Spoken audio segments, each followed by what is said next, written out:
نظر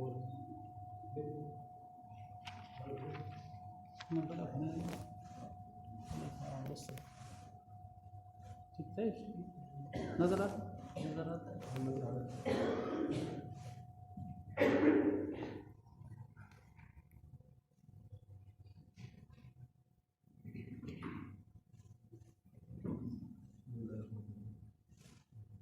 حضور اقدس صلی اللہ علیہ وسلم کا ارشاد ہے کہ جب نماز کا وقت آتا ہے تو ایک فرشتہ اعلان کرتا ہے کہ اے آدم کی اولاد اٹھو اور جہنم کی اس آگ کو جسے تم نے گناہوں کی بدولت اپنے پر چلانا شروع کر دیا ہے بجھاؤ۔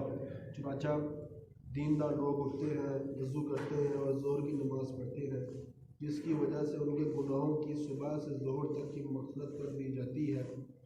اسی طرح پھر عصر کے وقت، پھر مغرب کے وقت، پھر عشاء کے وقت، غرض ہر نماز کے وقت یہی صورت ہوتی ہے۔ عشاء کے بعد لوگ سونے میں مشغول ہو جاتے ہیں اور اس کے بعد اندھیری میں بعض لوگ برائیوں، زیناکاری، بدکاری، چوری وغیرہ کی طرف چل دیتے ہیں اور بعض لوگ بھلائیوں، نماز، وظیفہ کی طرف چلنے لگتے ہیں۔ حضور اقدس صلی اللہ علیہ وسلم کا ارشاد ہے کہ جب نماز کا وقت آتا ہے تو ایک فرشتہ اعلان کرتا ہے کہ اے آدم کی اولاد اٹھو اور جہنم کی اس آگ کو جسے تم نے گناہوں کی بدولت اپنے اوپر جلانا شروع کر دیا ہے بجھاؤ۔ چنانچہ دیندار لوگ اٹھتے ہیں، وضو کرتے ہیں اور ظہر کی نماز پڑھتے ہیں، جس کی وجہ سے ان کے گناہوں کی صبح سے ظہر تک کی مغفرت کر دی جاتی ہے۔ اسی طرح پھر عصر کے وقت، پھر مغرب کے وقت، پھر عشاء کے وقت، غرض ہر نماز کے وقت یہی صورت ہوتی ہے۔ عشاء کے بعد لوگ سونے میں مشغول ہو جاتے ہیں اور اس کے بعد اندھیری میں بعض لوگ برائیوں، زناکاری، بدکاری، چوری وغیرہ کی طرف چل دیتے ہیں اور بعض لوگ بھلائیوں، نماز، وظیفہ وغیرہ کی طرف چلنے لگتے ہیں۔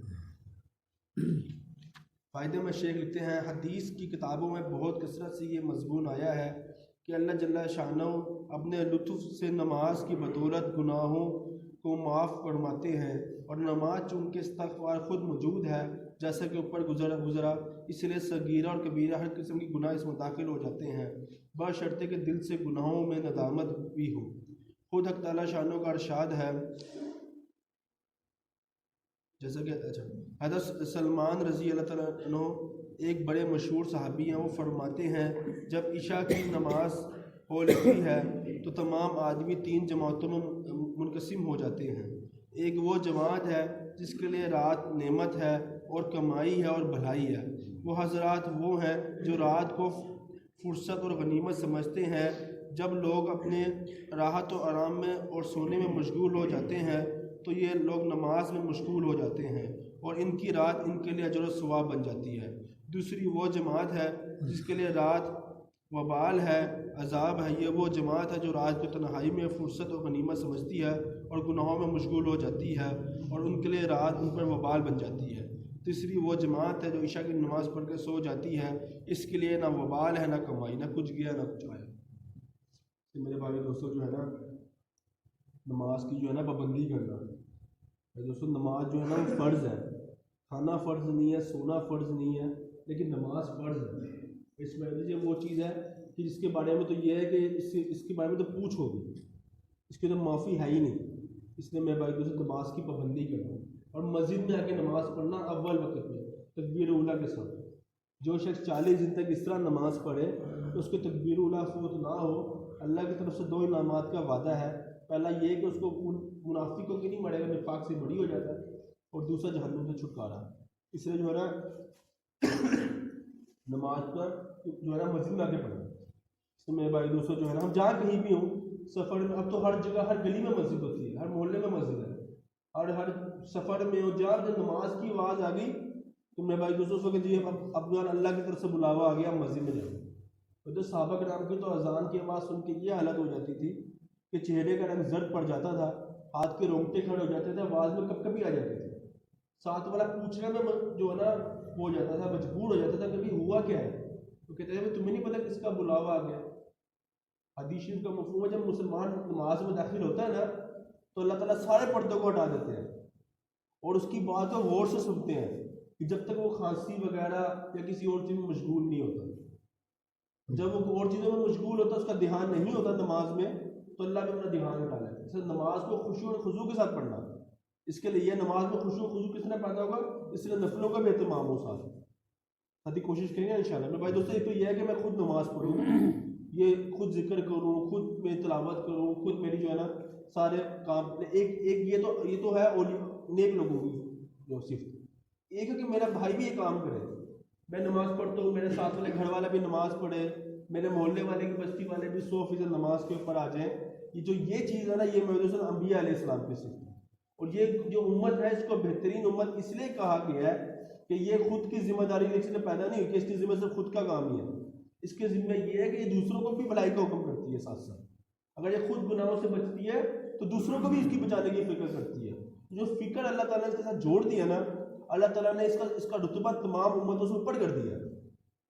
اس کو بہترین امت، پہلی امت کو اللہ تعالیٰ نے کہا کہ یہ امت بہت طاقتور تھی، ایک امت کو کہا یہ امت بہت تجارت والی تھی، ایک کو کہا یہ امت جو ہے نا ان کی عقل مند بہت زیادہ تھی.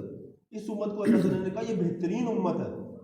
یہ بندہ کہے کہ یہ بہت اچھا ہے، یہ بہت اچھا ہے، یار اس کی تو بات نہ کوئی تو بہت ہی اچھا ہے، یہ وہ بات ہوگی. اللہ تعالیٰ نے کہا کہ یہ امت بھی اس کے اندر یہ صفت ہے، یہ صفت، اور یہ تو سب میں بہترین ہے. کیوں؟ کیونکہ اس کے ذمہ ایک ایسی فکر اللہ تعالیٰ نے دے دی ہے جو فکر پہلے نبیوں کو دی جاتی ہے. نبی تو ان تمام لوگوں میں سب سے بہترین لوگ ہوتے ہیں، اور یہ فکر جو کہ اس امت کو دیا اللہ تعالیٰ اس امت کو بہترین امت قرار دیتا ہے. اب جو فضیلت جو ہے نا، اس میں وہی شخص داخل ہوگا جو اس فکر کو اپنی فکر بنا لے گا. اس فکر کے ساتھ میں دوستوں میں، اور یہ فکر کب آئے گی؟ جب اس کام میں ہمارا جان مال وقت لگ جائے، ہمارا کچھ لگ جائے گا. صحابہ کرام کا لگا ہوا تھا، اس لیے ان کو فکر ہوتی تھی. ساری رات روتے تھے، دن بھر پھرتے تھے وہاں لوگوں کے پیچھے کہ آ جاؤ مسجد کی طرف، آ جاؤ مسجد کی طرف، آ جاؤ ہمارے جیسے ہو جاؤ، ہمارے جیسے ہو جاؤ، علوم استنا ہمارے جیسے ہو جاؤ. آج ہم یہ کہہ نہیں سکتے، لیکن میں دوستوں فکر تو کر سکتے ہیں، لوگوں کا تعلق اللہ سے تو جوڑ سکتے ہیں میں دوستوں. اس لیے جو ہے نا اس لیے جو ہے نا آپ کی جو ہے نا مزیمہ جماعت آئی ہوئی ہے. میرے دوستوں جو ہے نا جماعت کا نا خیر و برکت کی علامت ہوتا ہے. میرے دوستوں ان کو خوب استعمال کیا جائے. ان کا استعمال کیا ہے کہ ان کو نا خوب جو ہے نا ان کی گشتیں وغیرہ کروائی جائیں، ملاقاتیں کروائی جائیں. اس بستی میں کوئی بھی ایسا جو ہے نا بالغ مرد نہیں رہا جس سے ہماری ملاقات نہ ہوئی. ساتھی کوشش کریں انشاءاللہ. دعا کے بعد بیٹھے انشاءاللہ جو ہے نا ہم میٹھا گفتگو کرتے ہیں. الحمدللہ رب العالمین والعاقبۃ للمتقین، الصلاۃ والسلام علی سید الانبیاء والمرسلین، لا الہ الا انت سبحانک انی کنت من الظالمین، یا اول الاولین یا آخر الاخرین یا ذا القوۃ المتین یا رحم المساکین الراحمین.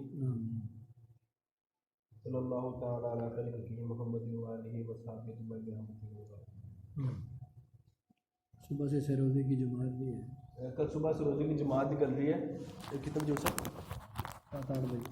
7 بجے صبح سے روزے کی جماعت نکلے گی. تو ساتھی جو ہے نا اس کے لیے بھی کوشش کریں. اول تو یہ ہے کہ خود اپنے آپ کو پیش کیا جائے اور ساتھ دوسروں کی بھی فکر کو دوسرے بھائی کو یاد رکھیں. ابھی جلسے کی ترتیب بن جاتی ہے، جلدی جاتے ایک ساتھی کو لے جائیں اپنے ساتھ، جو راستے میں ملے گا ملاقات ہوگی.